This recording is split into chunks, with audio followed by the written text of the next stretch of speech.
I wanted to talk about it substantively, but briefly on the process. I appreciate the fact that you, Mr. Speaker, gave us more days and gave the public more days to understand this bill. But I do think it's an unfortunate trend that this legislative body continues to take up conference reports that contain substantively new material, and we're given an up or down vote with a brief review in the Rules Committee. Just on the process, I wish we could do better. I wanted to talk about the mask piece first because I'm personally impacted. I've been diagnosed recently with severe asthma, and I've been told by my pulmonologist to wear a mask on bad air quality days. So as Representative Cervania pointed out, this is not covered. There's no exemption in here for those who have to mask up to avoid allergens or bad air quality. I heard an interesting science podcast yesterday that talked about the link between bad air quality days and multiple sclerosis, that it can cause it and it can exacerbate symptoms, which I thought was troubling. Once again, that wouldn't be covered by this bill.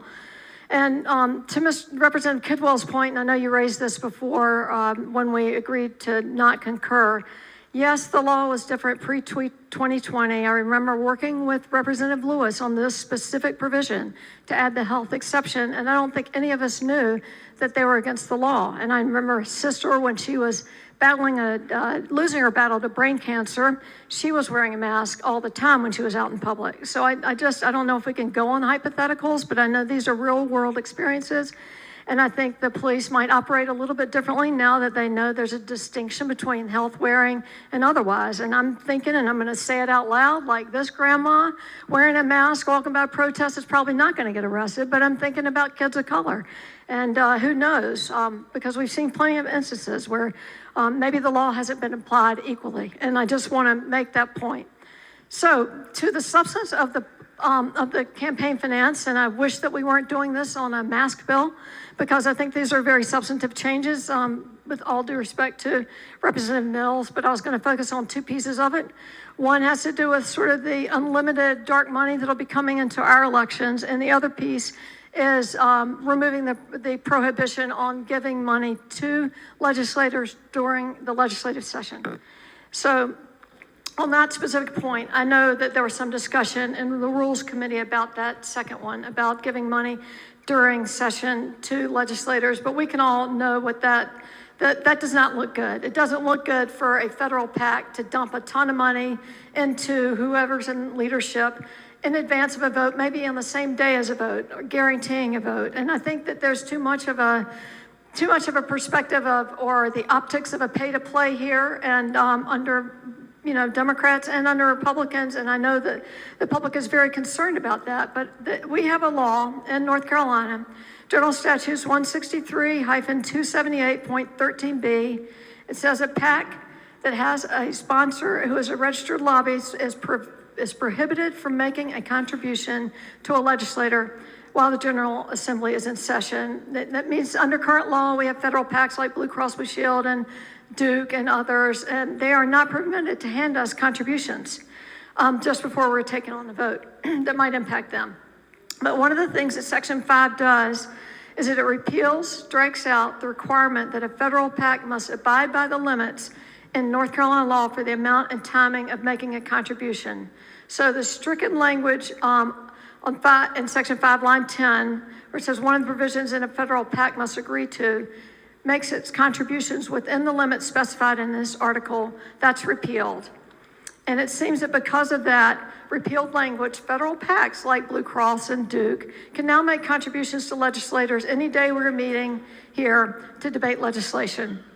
And the state board is concerned that that law will create an unequal playing field between the state PACs and that are organized here, like the home builders and others, and the federal PACs that are able now seemingly to contribute all year round.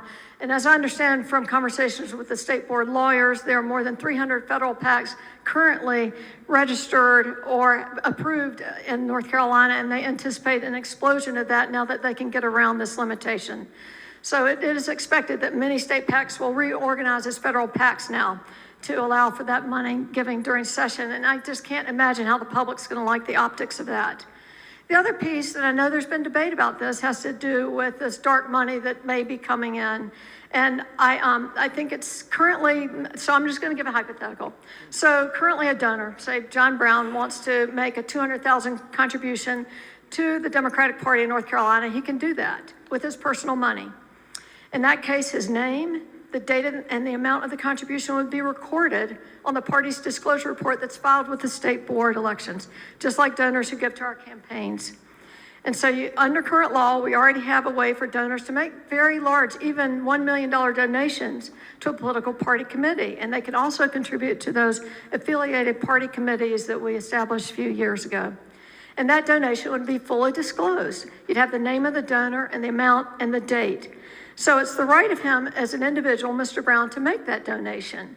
But currently, the public also has a right to know when that money and the influencing that could be influencing elections. And now the policy, they will not be able to find that information out with a whole lot of digging through federal PACs that tie to state PACs and then ultimately to the donation. So I think that the major difference between the current law and the revision that's in this proposed legislation is in Section 5 about donations from individuals to our state party is that the donor's name, the source of the money, would not be disclosed to the voters. And I think that's a real problem. And I know that there's some disagreement, but the interpretation of many lawyers is that now the public is not going to know where all that money's coming from, and it's going to be an awful lot of it. I urge you to vote no. Thank you. What purpose the lady